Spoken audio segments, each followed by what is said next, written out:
চলে এসেছি আজকে নতুন একটি রান্নার ভিডিও নিয়ে। আজকে আমরা বানাবো আলু ও বেগুন দিয়ে ইলিশ মাছের ঝোল। প্রথমে হলুদ ও লবণ দিয়ে মাছটি ভালো করে মাখিয়ে নিব।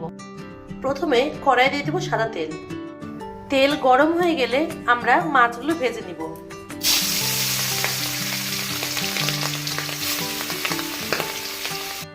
মাছগুলো ভাজা হয়ে গেছে, এবার আমরা তুলে নেব। বেগুনগুলো ভেজে নেব।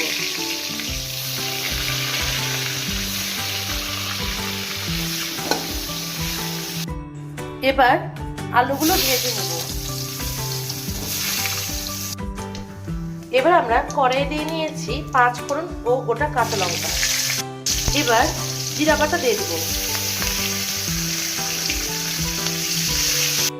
এবার দিব হলুদ গুঁড়ো ও লঙ্কা গুঁড়ো, দেব স্বাদ মতো লবণ।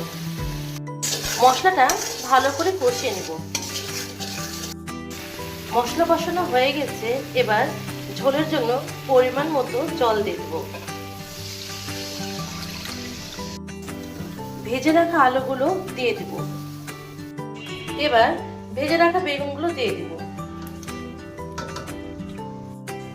ঝোল ফুটে উঠেছে, এবার মাছগুলো দিয়ে দেব।